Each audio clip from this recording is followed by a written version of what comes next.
Good morning आशा करছি আমার সব বন্ধুরা ভালো আছে। দেখো রুই মাছের ঝোল করব আর উচ্ছের তরকারি করব। তো এইদিকে তেল গরম হয়েছে, মাছটার মধ্যে আমি নুন হলুদ মাখিয়ে নেব। মাছটা পুরো না জ্যান্ত মাছ ছিল, আর মাছের পিসগুলো এত বড় বড় করে দিয়েছিল, ভাজার সময় ভেঙে যাচ্ছিল, অসুবিধা হচ্ছিল উল্টাতে। তো নুন দিয়ে দিয়েছি পরিমাণ মতো, এবার হলুদ দিয়ে দেবো, দিয়ে মাছটার মধ্যে ভালো করে মাখিয়ে নেব। ভালো করে মাখিয়ে নিচ্ছি। মাছটা খুব ভালো ছিল, একদম জ্যান্ত ছিল, টাটকা মাছ। আমার মাখানো হয়ে গেছে, মাছটা ভেজে নিচ্ছি। প্রথমে 3টে দিয়ে নিলাম, বুঝতে পারিনি প্রথমে 3টে দিয়েছি, তারপরে দুটো দুটো দেবো।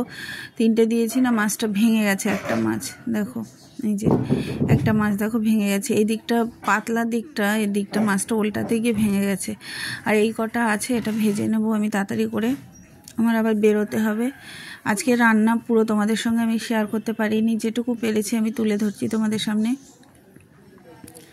তো মাছটা আস্তে আস্তে করে ভেজে নিয়ে এদিকে আমি মাছ ভাজা হয়ে যাওয়ার পরে এই যে মাথা দুটো ভেজে নিচ্ছি। আর এদিকে বসিয়ে দিয়েছিলাম আমুদি মাছ। মা রুই মাছ খাবে না, মার জন্য কালো জিরে ফোড়ন দিয়ে আমুদি মাছ করে দিয়েছিলাম, একটু পেঁয়াজ ফোড়ন দিয়ে। আর রুই মাছটাও আমি শুধু আলু দিয়ে করেছিলাম। মাছ ভাজা হয়ে গেছে, ওই তেলের মধ্যে আমি দিয়ে দিয়েছি জিরে আর একটা কাঁচা লঙ্কা দিয়ে আমি আলুগুলো একটু ভেজে নিচ্ছি। আলু পুরো হালকা করে ভেজে নেব, তারপরে আমি পেঁয়াজ ফোড়ন দিয়ে দেবো। কুচি কুচি করে পেঁয়াজ কেটেছিলাম, তারপরে আমি পেঁয়াজ দিয়ে দেবো। আর বেশি মশলা দেবো না। মাছ এদিকে আমুদি মাছটা ভাজা হচ্ছে।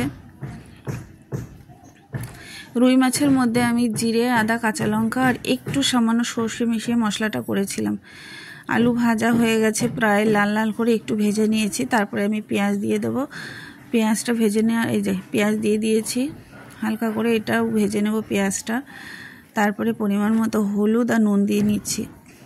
আর দেখো জানলা থেকে এত রোদ আসছে, আমি রান্না করতে পারছি না, কালারগুলো কেমন হয়ে গেছে, প্রচণ্ড পরিমাণে রোদ আসছে। দেখো দেখতে কেমন লাগছে। আমি পরিমাণ মতো নুন দিয়ে দিলাম।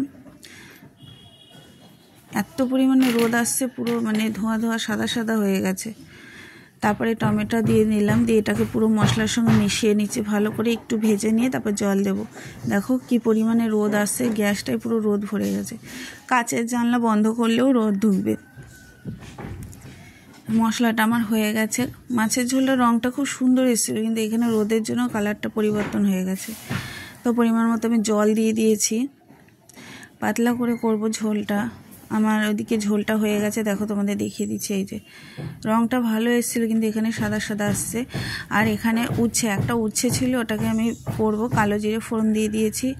আলুগুলো ভেজে নিয়ে তারপরে উচ্ছেটা ভেজে নিয়েছিলাম, তারপরে আমি উচ্ছেটা মিশিয়ে দেবো। দেখো আলুটা হালকা ভেজে নেওয়ার পরে নুন হলুদ দিয়ে দিয়েছি।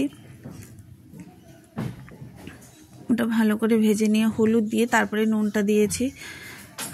যেহেতু উচ্ছেটা আমার ভাজা আছে, সেদ্ধ করা আছে, সুতরাং আলুটাও আমার একটু ভেজে নিতে হবে লাল লাল করে। তারপরে উচ্ছেটা মিশিয়ে দিয়েছি। একটা উচ্ছে ছিল,